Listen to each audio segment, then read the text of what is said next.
नमस्कार, मैं करमपाल। कनाडा से बहुत अच्छी खबर आई है, खासकर उनके लिए जो कनाडा में जाकर वहाँ पढ़ने का सपना देख रहे हैं, वहाँ की पीआर यानी परमानेंट रेजिडेंसी लेने का सपना देख रहे हैं, उनके लिए बहुत अच्छी खबर है।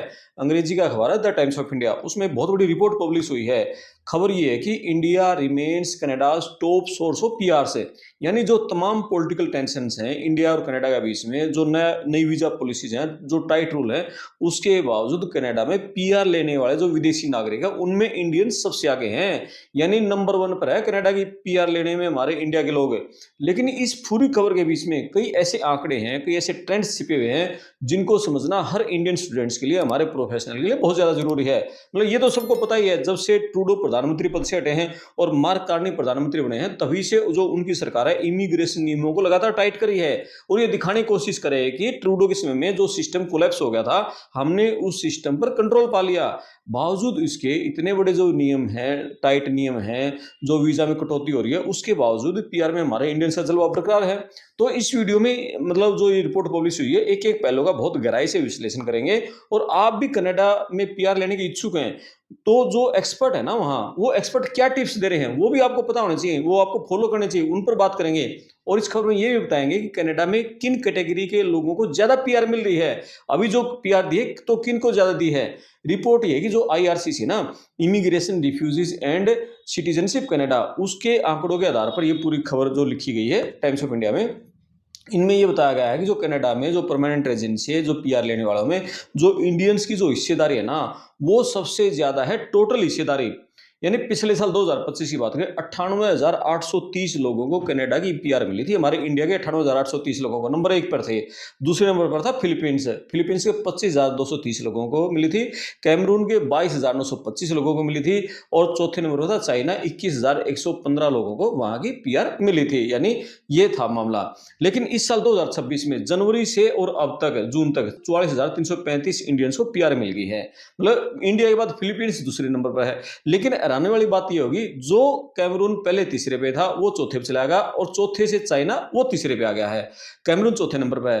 तो दूसरे नंबर जो फिलीपींस रहा ना, उसको मिली 13,475, और चीन को मिली है करीब 9,630, और कैमरून को मिली 8,810। इतनी पीआर वहां के लोगों को मिली है।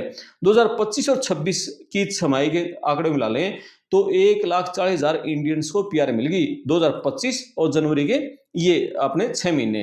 लेकिन इस खबर में एक बड़ा ट्विस्ट भी है। डेटा से ये पता चल रहा है कि जो पिछले 3 साल में इंडियंस की जो हिस्सेदारी है ना, वो 30% से घटकर 25% पे आ गई। 2023 में इंडिया के 1,40,000 लोगों को कनाडा की पीआर मिली थी। यानी टोटल पीआर का लगभग 30% मान के चलो। ठीक है, 23 में 1,40 है, 24 में घटकर 1,30,000 आएगी, 10,000 घट गए, टोटल पीआर का लगभग 26% हो गया। और 25 में घटकर 1 लाख से भी नीचे आ गई, 98,830 पे आ गई। 3 साल से लगातार घट रहे हैं। यानी टोटल पीआर का हम रह गए 25%, पहले थे 30%। बेशक से हम इंडिया नंबर 1 पर हैं, लेकिन हमारी भागीदारी तो हर साल घट रही है। 1,40 से 98,000 पे आ गए, 23 में 1,40 पे थे, अब 25 में आ गए 98,000 पे। तो ये ऐसा क्यों हो रहा है? मतलब एक तो सरकार ने हमारे जो स्टूडेंट्स हैं ना, उनको वीजा देने कम कर दिए, और दूसरा जो इमिग्रेशन नियम है ना, वो बहुत टाइट कर दिए, इसके कारण ही घट रही है। अब आप ये भी सोच रहे हो कि आखिर जो हमारे इंडिया के लोग हैं उनको सबसे ज्यादा पीआर कैसे मिल रही है, वो सबसे ज्यादा सक्सेस क्यों हो रहे हैं? इसके भी 3 कारण है। पहला कारण है जो अभी वहां सरकार की पॉलिसी है ना, उस पॉलिसी में बहुत बड़ा बदलाव हुआ है। यानी कनाडा उन लोगों को प्रायोरिटी दे रहा है, पीआर उनको दे रहा है जो ऑलरेडी कनाडा के अंदर मौजूद हैं। यानी जिन्होंने कनाडा में पढ़ाई पूरी की है, वहां पोस्ट ग्रेजुएट वर्क परमिट पर हैं, तो उन लोगों के पास कनाडा में काम करने का अनुभव है, वहां उनके पास एक्सपीरियंस है, उन लोगों को ज्यादा प्यार दे रहा है। तो हमारे इंडियन बहुत बड़ी संख्या में स्टूडेंट है वहां पर।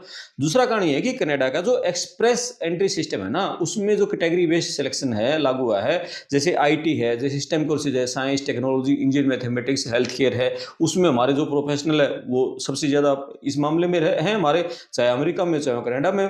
तो हमारे जो टेक प्रोफेशनल है, हेल्थ केयर वर्कर है, वो सबसे आगे रहते हैं। आपको ये तो सबको पता ही है। हमारे जो आईआईटी के स्टूडेंट्स हैं वो सारे विदेशों में जा रहे हैं। और तीसरा सबसे बड़ा कारण है स्टूडेंट टू पीआर पाथवे।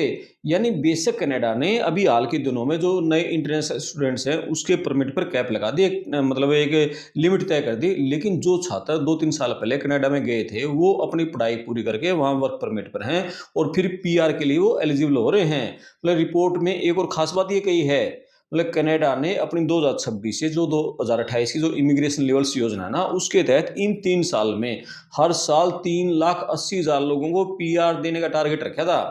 और ये टारगेट है लगभग 3.5 लाख से 4.25 लाख की रेंज में था। मतलब इस साल 2026 की जो पहली तिमाही है ना, जनवरी से जून तक 1,80,000 लोगों को पीआर दी है। जनवरी से जून तक 1,80,000 को। दिसंबर तक लगभग 2 लाख लोगों को और पीआर मिलेगी। वहां के और स्थायी नागरिक बन जाएंगे कनाडा के। आईआरसीसी का ये कहना है कि जो हमारा मेन फोकस है वो इकोनॉमिक पीआर पर है, यानी जिसका टारगेट 2,40,000 रखा था और उसमें से 89,200 पीआर हमने दे दिए, यानी जो 37% टारगेट है वो पूरा कर लिया है। इकोनॉमिक इमिग्रेशन में जो एक्सप्रेस एंट्री ड्रा है उसकी बहुत बड़ी भूमिका है। अब कैनेडियन एक्सपीरियंस जो क्लास है, यानी जिसके पास कनाडा में 1 साल का काम करने का अनुभव है, जिसको फ्रेंच भाषा की जानकारी है, प्रोविंशियल नॉमिनी प्रोग्राम पर ज्यादा फोकस किया जा रहा है। ये 3 चीजें यहाँ ज्यादा फोकस हो रहा है। और इसके अलावा कनाडा ने मतलब एक बार के लिए ना कुछ एक नई पहल भी शुरू की है। 2026 और 2027 में चलेंगी ये, मतलब इस साल भी अगले साल भी। आईआरसीसी ने मतलब पीआरएस परमानेंट रेजिडेंस प्रोग्राम के, यानी 2026 से जो 2028 इमिग्रेशन लेवल फिक्स किया ना, उस टारगेट के एक्स्ट्रा है ये, न कि उनका पार्ट है। मतलब ये पहल उन लोगों के लिए मतलब पीआर की जो प्रोसेस है उसको तेज करेगी जिनके पास टेम्परेरी वर्क परमिट है और वो कनाडा के उन सेक्टर्स में योगदान दे रहे हैं जहां कर्मचारियों की डिमांड ज्यादा है। मतलब खास तौर पर जो छोटी जगह पर रह रहे हैं ना, उन लोगों पर ध्यान ज्यादा दिया जाएगा। आईआरसीसी का ये कहना है कि जो देश की योजना ये है कि 2026 में इस जो नई पहल है, इस पहल के जरिए मतलब कम से कम 20,000 कर्मचारियों को हम शामिल करें। 11,300 को तो हमने पहले शामिल कर लिया है और जो बाकी टारगेट है, कुल टारगेट तो 33,000 का है, बाकी लोगों को 2027 में हम इसमें शामिल कर लेंगे। अब यहाँ एक और सवाल है, आंकड़े पॉजिटिव दिखते हैं लेकिन जमीनी जो हकीकत है उतनी आसान नहीं है। मतलब कनाडा सरकार ने अब जो वर्क परमिट है, जो स्टूडेंट वीजा के नियम है, उनमें बहुत सख्ती कर दी।